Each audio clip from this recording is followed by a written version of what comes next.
Bien, buenas tardes con todos. Vamos a dar inicio a esta segunda sesión acerca del trasplante capilar y cómo ustedes pueden abordar a sus pacientes. Siempre los primeros pacientes que van a tener en consultorio son aquellos pacientes que por su cuenta no se están dando cuenta que pierden cabello. Al contrario, siempre les mencionan dentro de la anamnesis clínica capilar que su barbero o su peluquero les dijo que está empezando a notar la pérdida del cabello, que está empezando a notar la miniaturización del cabello. Entonces es ahí cuando ellos, algunos, la gran mayoría, toma conciencia de acudir a un médico capilar. Así como hay otras personas, más frecuente en mujeres que en varones, que vienen al consultorio asustados, ansiosos, algunos ya en depresión, porque a diario tienen una pérdida excesiva de cabello. Muchos de ellos traen su cabello al consultorio. Algunos, inclusive en mi experiencia, hasta han llorado de frustración, de impotencia y de miedo a no quedarse calvas o a no quedarse calvos por la pérdida excesiva del cabello. Entonces, esa desesperación de quedarse calvos o calvas hace que ellos busquen con urgencia algún tratamiento capilar efectivo, sobre todo porque ellos ya han utilizado cremas, ampollas al cabello, han utilizado productos capilares comerciales de supermercados, de farmacias y no han tenido resultado. Es muy difícil darse cuenta cuando uno pierde cabello en la parte posterior, en la coronilla, porque obviamente está en la parte posterior, pero a veces las parejas se dan cuenta, ¿no? Y le comentan, gordito, gordo, mira que estás perdiendo cabello en la parte de atrás, ¿no? Entonces, a través de la opinión de la pareja, los que son solteros, a través de la opinión de un hermano, de su papá, de su mamá, se dan cuenta que en la parte de la coronilla, a veces no tanto en las entradas, ¿no? Sino en la coronilla, tienen bastante pérdida de cabello. Entonces, tú te das cuenta porque en las redes sociales de algunas personas con alopecia o calvicie, pues no se muestran de cerca en sus fotos personales, en sus fotos de redes sociales, sino que se dan cuenta que en cada selfie que se toman, pues pierden más cabello y así que prefieren tomarse de lejos, de espalda, de distancia, en la cual no se note mucho la pérdida de cabello. Y hay algunos pacientes que te comentan que pues ya no toleran las bromas pesadas que a veces sus amigos del fútbol, sus amigos de trabajo, inclusive la propia familia, hacen sentir a este paciente con alopecia o calvicie. Es por eso que estudios acerca del impacto psicológico que tiene la alopecia o la calvicie en las personas concluyen que hay 5 factores psicológicos en los cuales en la mayoría de pacientes con alopecia o calvicie impacta de forma negativa el amor propio. Hay personas con alopecia que la pérdida de cabello, a algunos les da igual, algunos que tienen bastante confianza, amor propio, no es que tengan menos amor propio al perder cabello, sino que hay esas personas que no tienen problemas psicológicos con la alopecia, solamente quieren un tema estético, quieren verse un poco más joven. Pero hay otras personas que se sienten devastados su amor propio cuando pierden cabello, ¿no? Así mismo, también la confianza de la mano con la seguridad es un poco menor en los pacientes que tienen alopecia a comparación de los pacientes que no tienen alopecia. Además, son personas introvertidas. En el consultorio he tenido la oportunidad de escuchar que son personas que antes asistían a las iglesias, a las misas, y ahora ya no asisten, ¿no? Porque no pueden entrar con gorros, ya no juegan pelota, porque cada vez que sudan se nota más la alopecia y en el fútbol los amigos le fastidian. Y algunas personas inclusive que ya no van a fiestas sociales, ¿no? Sus parejas le dicen, acompáñame al bautizo, al matrimonio, al cumpleaños. Ellos dicen, no, ve sola, no, no me siento bien, tengo que usar terno, no puedo usar gorro. Entonces, son personas que impactan socialmente, impactan de manera negativa socialmente. Entonces, ¿cuáles son los parámetros que ustedes tienen que conocer? En medicina capilar siempre se parte de lo más básico para llegar a lo más complejo. Todas las personas tenemos entre 100.000 a 150.000 folículos pilosos. ¿Y eso por qué? ¿Qué tan importante es eso?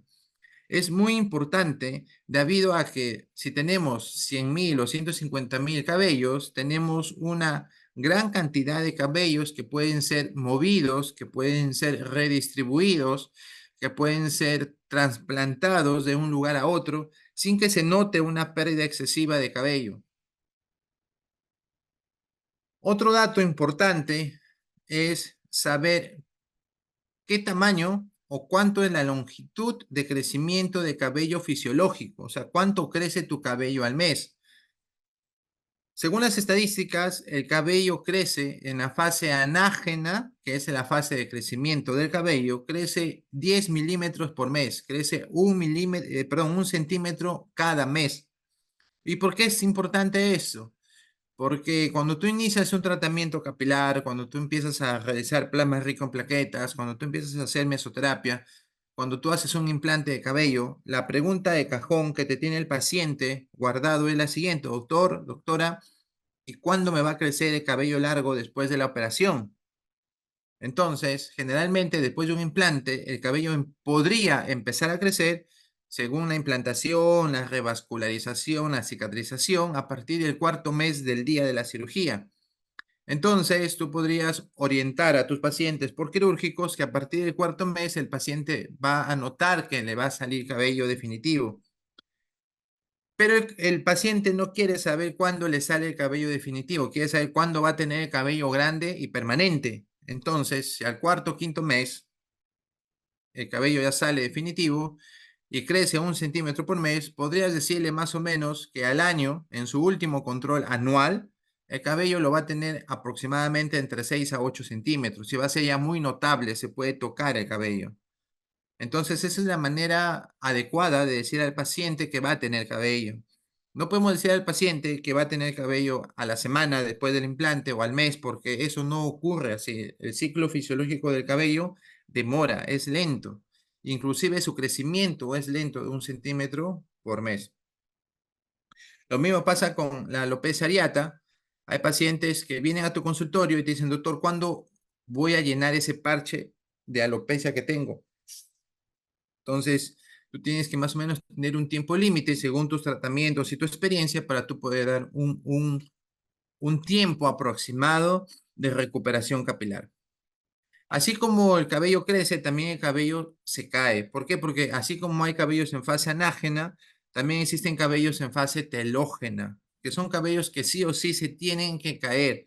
¿Por qué se tienen que caer o tienen que mudar? Porque instantáneamente está un nuevo cabello en fase anágena por salir. Es como el diente de leche. El diente de leche sale porque va a aparecer otro diente que es el diente definitivo. Lo mismo pasa en el cabello. Es por eso que a todas las personas, tengan o no tengan alopecia, tenemos una caída fisiológica de 100 cabellos por día, pero es algo no notorio.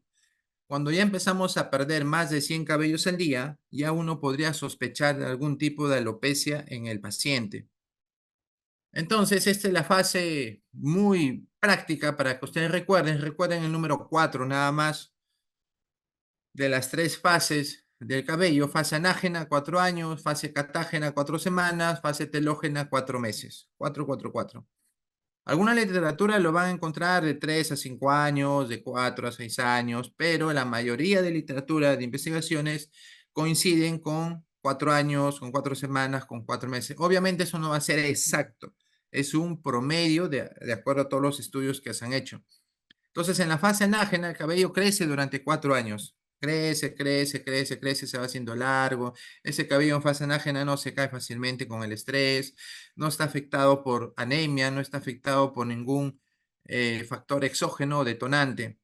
Luego de los 4 años, este pelito que está en la fase anágena entra, se envejece, y entra en una fase de stand-by, de reposo, en la cual no crece y tampoco se cae. Sigue en tu cuero cabelludo. Y esa fase catágena está en 4 semanas. Dura prácticamente un mes más, dura 4 semanas. Luego que reposó y descansó, el cabello automáticamente entra en una fase telógena. Telógena quiere decir que muda, que se cae, que se pierde. Y esa fase dura aproximadamente 4 meses, 4 meses en las cuales los pelos se van cayendo. ¿Por qué se caen los cabellos? Porque miren, en la fase telógena se cae el pelo que tú ves en la parte superior de tu cuero cabelludo, pero lo que el paciente no ve es de que dentro del cuero cabelludo se está nuevamente formando por 4 años más un nuevo cabello en fase anágena. O sea que el cabello nunca se cae, pero no se pierde, se reemplaza. Entonces, de esa manera es que uno no nota la calvicie. De todas las alopecias, ¿cuál es la alopecia más frecuente? Si tú tienes 10 pacientes, 9 pacientes que vas a atender van a ser por alopecia androgenética. Y la alopecia androgenética es fácil de diagnosticar, no necesitas de muchos exámenes complementarios, simplemente tú ves la miniaturización del cabello, ¿no? Ves zonas que tienen mucho cabello, zonas que tienen no tanto cabello, y zonas en las cuales el cabello se va volviendo miniaturizado, delgadito, como un vello, como un lanugo, ¿no? Y eso hace que pierda densidad capilar. Eso es al examen con una lupa, con un dermatoscopio, con un tricoscopio. Pero ectoscópicamente, durante la entrevista, ustedes van a notar cómo las entradas se van prolongando hacia la parte posterior. Y si tú le preguntas al paciente, señor, ¿usted tiene por parte de su papá, de su mamá, personas que tengan calvicie, que han perdido cabello, y te dicen, sí, sí, doctor, todo, por mis tíos maternos, mi papá, mi abuelo, y si tú tienes en tu consultorio una escala impresa de Norwood, entonces él te va a señalar, así está mi tío, así está mi abuelo, y tú ya prácticamente con eso haces el diagnóstico de alopecia androgenética. Pero ¿qué es lo que pasa con la alopecia androgenética? Con la alopecia androgenética, las personas heredan la raíz, la papila dérmica del cabello que está entre la dermis papilar y reticular. Esta raíz, esta papila dérmica, tiene receptores tipo 1 y receptores tipo 2 a la 5-AR. La 5-AR es la 5-alfa reductasa, que interviene en la transformación de la testosterona a dihidrotestosterona. Entonces, esta 5-alfa reductasa, la testosterona lo tenemos todos, hombres y mujeres, mayormente los hombres que las mujeres. La enzima 5-alfa reductasa la tenemos todos, hombres y mujeres, pero no todos tenemos receptores en el pelo a la 5-alfa reductasa. Entonces, las personas con alopecia tienen receptores tipo 1 y receptores tipo 2. ¿Por qué es importante acá que recuerden los receptores tipo 1 y los receptores tipo 2? Porque dentro de los tratamientos antiandrógenos para la alopecia androgenética tenemos al finasteride y al dutasteride. Entonces, ¿cómo actúan cada uno? Bloqueando los receptores del pelo a la 5-alfa reductasa. Finasteride va a bloquear los receptores tipo 1 y dutasteride de 2 va a bloquear los receptores tipo 1 y tipo 2. Es por eso que en los últimos estudios prospectivos y retrospectivos recomienda el uso del dutasteride, es mucho más eficaz que el uso del finasteride en la recuperación de cabello en alopecia androgenética. Obviamente, porque el dutasteride bloquea los dos tipos de receptores a la 5-alfa reductasa, a comparación del finasteride. No quiere decir que no se use el finasteride. Hay muchos médicos que lo utilizan el finasteride y les va muy bien. Pero, en mi opinión y en mi práctica clínica diaria, yo no utilizo el finasteride. Utilizo más el dutasteride y me va muy bien. Ahora, esta es la escala de Norwood que ustedes tienen que tener, tienen que aprendérselo. Si poco a poco, conforme vayan viendo pacientes, va a ser en forma automática, pero mientras tanto pueden imprimirlo, pueden incluirlo dentro de su historia clínica, en una imagen, en un banner en su consultorio, ¿no? Y vas escalando según el grado de entrada posterior de las entradas hasta la aparición de la coronilla. El grado 1 se va transformando en grado 7. Son 7 grados de calvicie y de alopecia androgenética. Y la mujer Pues la mujer también sufre de alopecia androgenética, porque son mujeres que cada vez sienten o notan que la línea de en medio, donde se peina, se va volviendo más ancha. Tú ves a una mujer más o menos en este estadio, en el estadio 1, 2 o 1, 3, o 1, 4 obviamente te vas a dar cuenta, ¿no? Pero entre uno y 2 y uno y 3 tú preguntas al paciente si tiene papás calvos, familiares calvos, antecedentes de calvicie, te van a decir que sí. Obviamente, estas chicas que tienen antecedentes de calvicie tienen miedo a quedarse como el estadio avanzado. Por eso que acuden cuando ya notan que su línea media se va engrosando para iniciar el tratamiento médico.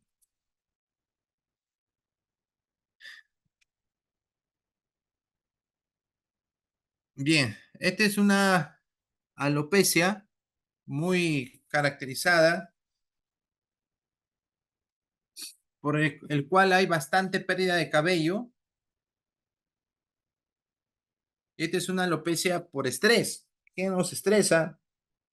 La mayoría de personas, ¿no? Hay personas con alopecia por estrés que no es androgenética, sino que es por estrés.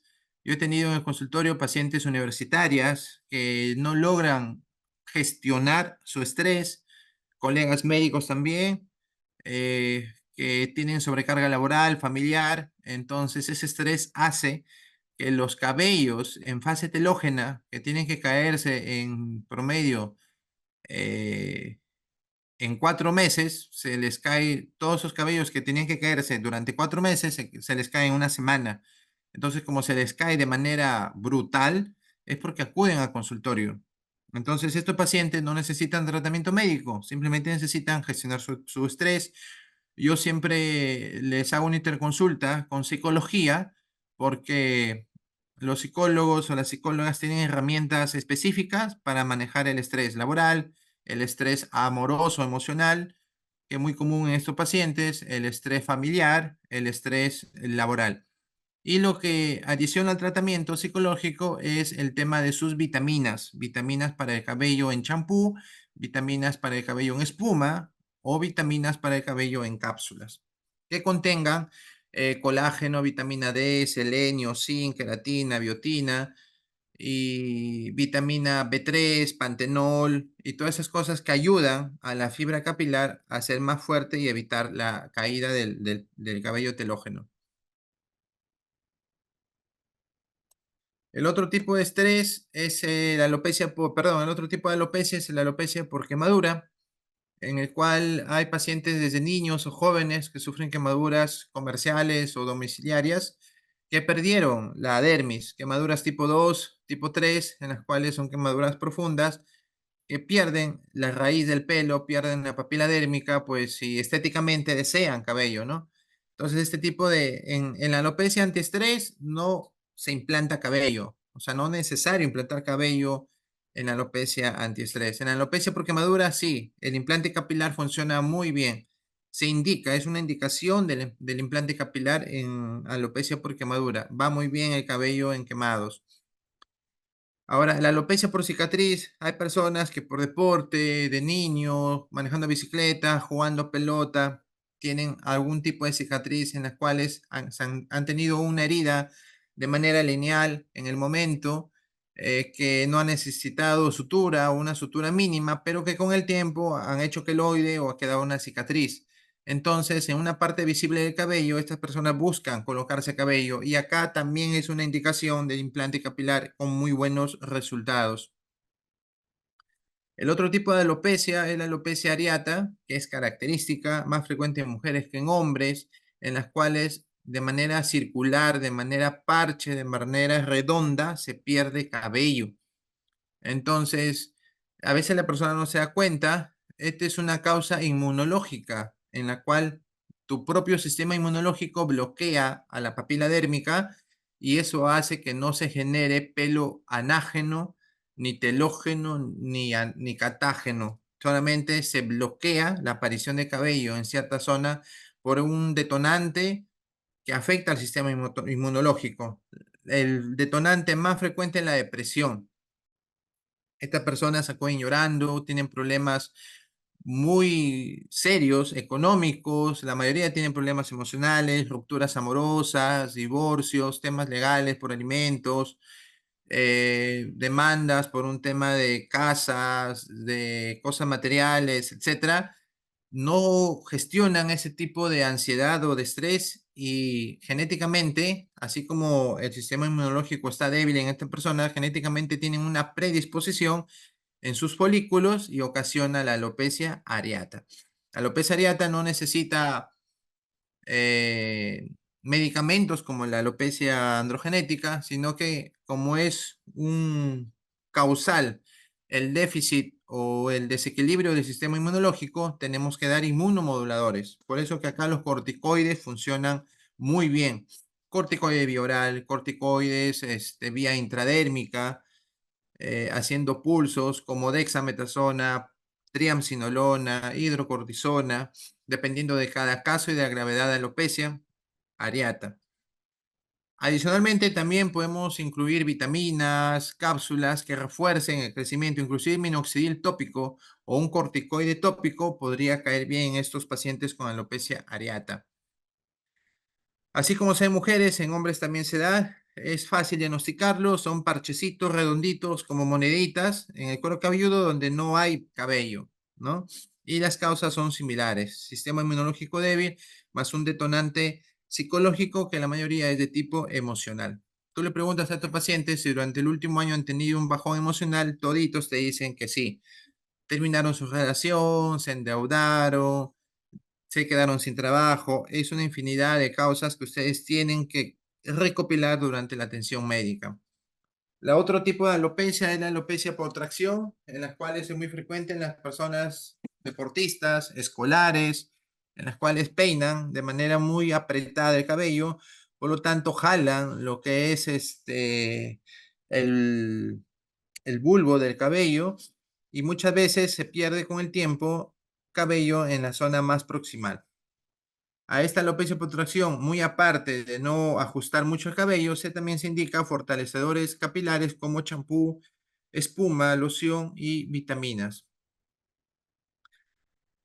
En alopecia por anemia ferropénica son personas que ya tienen anemia de causa nutricional, de causa ferropénica, muchas veces ellas no saben, pero te dicen las ves pálidas, las conjuntivas pálidas, las palmas de las manos pálidas, tienen una metrorragia muy moderada, severa durante sus menstruaciones. Entonces tú les haces un dosaje de hemoglobina, empiezan con hemoglobina 9, hemoglobina 8, hemoglobina 10, 10.5, 11, pero para ellos es un poco normal. Y no te consultan por la anemia o por el cansancio, la debilidad, sino te consultan por la excesiva pérdida de cabello. Entonces, muy aparte de los productos capilares, a estos pacientes también se les da suplemento de hierro vía oral en ampollas bebibles o se le puede colocar hierro sacarato en terapia endovenosa.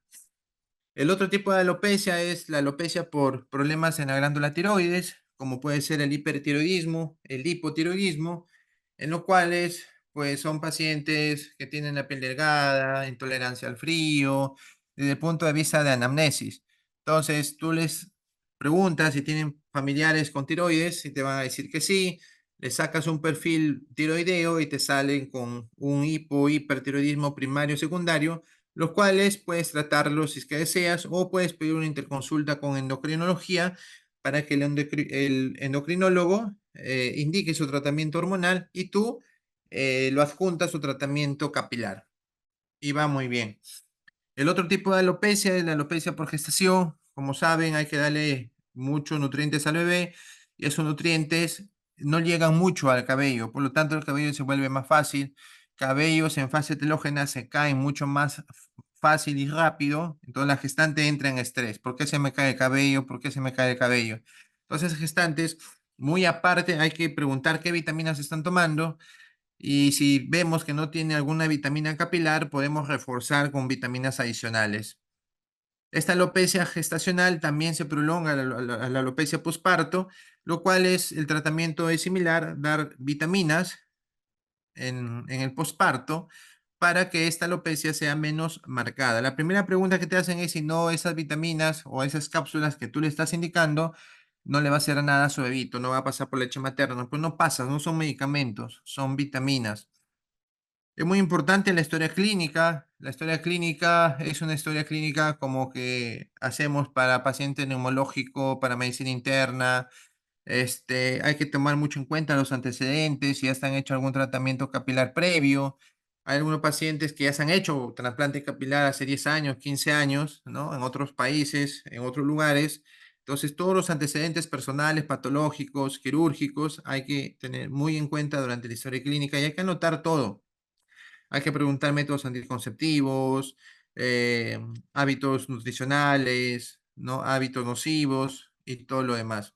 El laboratorio clínico lo utilizamos para poder descartar algunas enfermedades, pero también es muy importante utilizarlo previo al implante capilar con un paquete básico quirúrgico.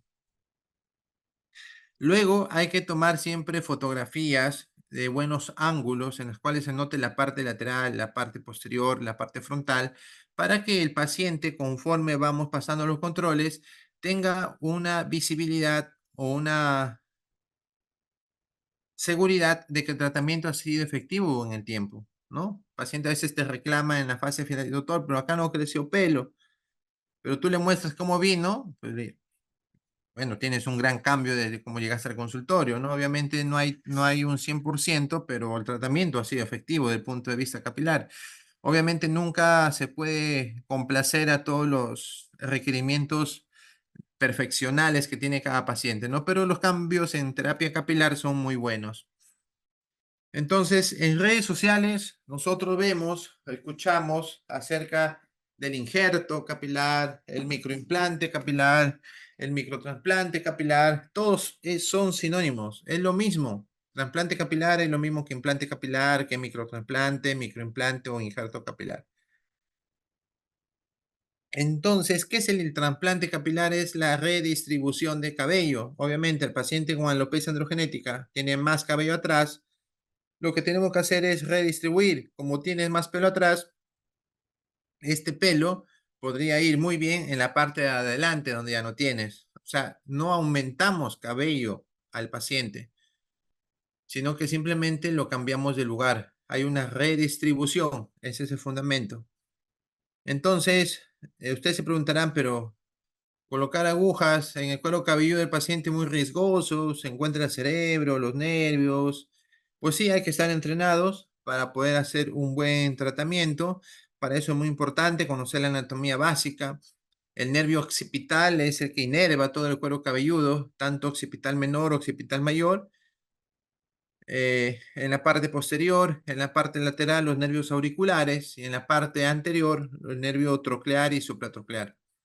El nervio orbitario también, ¿no? Entonces es bastante la inervación nerviosa del cuero cabelludo. Hacer un plan rico en plaquetas duele, hacer una mesoterapia duele, hacer un implante capilar duele. Entonces hay que hacer un buen bloqueo nervioso para que el paciente sienta a gusto su tratamiento capilar. Eh, en sí, lo que se recomienda actualmente en la técnica FUE es hacer un bloqueo nervioso de manera de corona, coronas radiadas como Jesucristo, la corona de espinas, hacerlo así, para que así podamos bloquear toda rama o toda ramificación de todos los nervios que van a la calota. Así como la inervación importa, también importa la irrigación, porque el cuero cabelludo es un área muy irrigada por la arteria temporal, supraorbitaria, supratroclear, occipital. Entonces es muy sangrado, es muy sangrante esa área. Entonces se utiliza dentro del trasplante capilar sustancias tumescentes que vamos a hacer o ustedes lo van a preparar durante la práctica, que van a producir vasoconstricción a nivel arteriolar y esa vasoconstricción temporal va a hacer que sangre menos durante el trasplante capilar. Otra parte importante es el diseño. Para el diseño hay que tener en cuenta estas limitaciones, como el punto medio frontal llamado triquium, el triángulo frontotemporal izquierdo, el derecho, la región frontal, la región de la implantación del cabello, el núcleo frontal, donde va la mayor, los cabellos que tienen más folículos, el punto del vértex, la coronilla o vértex y las bandas laterales derecha o izquierda. Entonces, como ven, es complicadísimo el tema del sistema nervioso, sensitivo y motor en el cuero cabelludo. Por eso que inicialmente, cuando en 2011, cuando recién apareció la técnica fue en Latinoamérica, se hacían bloqueos específicos, ¿no? Por ejemplo, a través de la técnica de los dedos se buscaba a la parte inferior del dedo índice, perdón, del dedo anular, se buscaba el tronco del nervio occipital menor y se bloqueaba nervio por nervio, tronco, había un bloqueo troncal, ¿no? No, todavía no existía el bloqueo en corona radiada, ¿no? Entonces, obviamente es efectivo igual, pero a veces escapaban ciertas terminaciones que no eran bloqueadas y el paciente sentía dolor, ¿no? Igual en la parte de adelante se hacía la misma maniobra y se podía bloquear el tronco supraorbitario, el tronco troclear. Pero al hacer esto y al estar muy cerca al ojo, siempre, según la técnica, habían pacientes que quedaban con tosis palpebral, con edema, con equimosis orbitario, entonces eran antiestéticos, asustaban, es una región, el ojo es una región muy sensible, así que se optó mejor colocar la anestesia en la parte más superior, tipo corona, para mejorar los estándares de seguridad de bloqueo nervioso. Entonces, en la parte posterior, a nivel media de los aurículos, de la parte del pabellón auricular, se encuentra la línea inferior de la zona donante y, y la parte superior y la parte lateral se encuentra toda esta zona donante segura en la cual nosotros vamos a sacar el cabello para poder implantarlo. Entonces, ¿cómo sabemos cuánto cabello sacar de cada paciente? Tenemos que hacer medidas de 1 centímetro cuadrado, tenemos que utilizar una regla o 1 centímetro, el de su preferencia, y hacer cuadraditos de 1 centímetro de cada lado.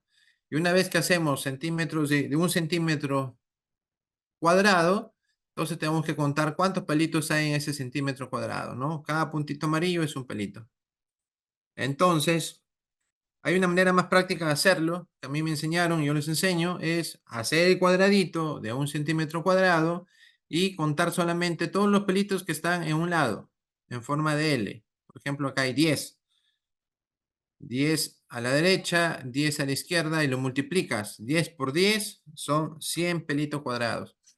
Entonces, acá hay 100, acá hay 100. Entonces vas contando cuántos cuadritos de 1 centímetro cuadrado hay en la zona donante para que tú saques más o menos esta fórmula de densidad capilar.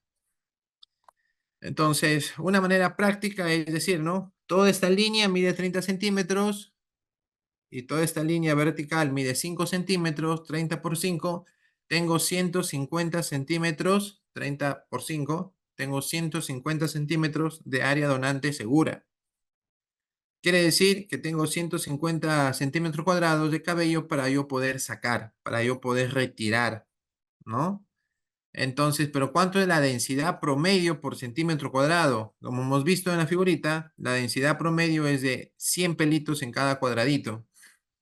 Pero podría también haber una densidad media que es de 70 cabellos por cuadradito y una densidad máxima de 100 pelitos por cuadradito, ¿no? O en todo caso, puede ser un término medio 80. Entonces multiplicamos el área 30 por 50, que son 150 centímetros cuadrados, y según la cantidad, por ejemplo, queremos que en cada cuadradito hay 100 unidades foliculares, entonces tenemos un total en toda esta zona donante 15.000 unidades foliculares. Quiere decir que podemos sacar 15.000 unidades foliculares, pero que nos quedaríamos sin cabello en la parte de atrás. Por eso que se recomienda para una extracción se recomienda sacar 20% de la densidad total de unidades foliculares. Si según nuestra fórmula en este paciente tenemos 15.000 unidades foliculares, podemos sacar el 20%, entonces estaríamos sacando 3.000 unidades foliculares de esta zona, ¿no? Y estas 3.000 unidades foliculares pues alcanzan para hacer un relleno en entradas, en coronilla, en todas esas partes. Y acá están las unidades foliculares. Hay unidades foliculares de un cabello, unidades foliculares de 2 cabellos, unidades foliculares de 3 cabellos, hay de 5, de 6, hasta de 7 unidades he visto yo retirando. Muy bien, este es mi contacto, el 980-87-4670. Si tienen alguna, recién he asistido vía virtual a un compañero de ustedes, de otro grupo, que necesitaba un diagnóstico con un paciente, necesitaba un soporte en la técnica, en la compra de sus insumos. Entonces, a veces una clase es muy corta para hablar de muchas cosas, así que les dejo mi contacto con toda confianza. En SOPEME siempre les damos esa orientación permanente para que ustedes no tengan ninguna duda durante el curso. Si tienen alguna pregunta, con gusto, si no nos vemos en la próxima clase en la práctica. Muy amable con todos.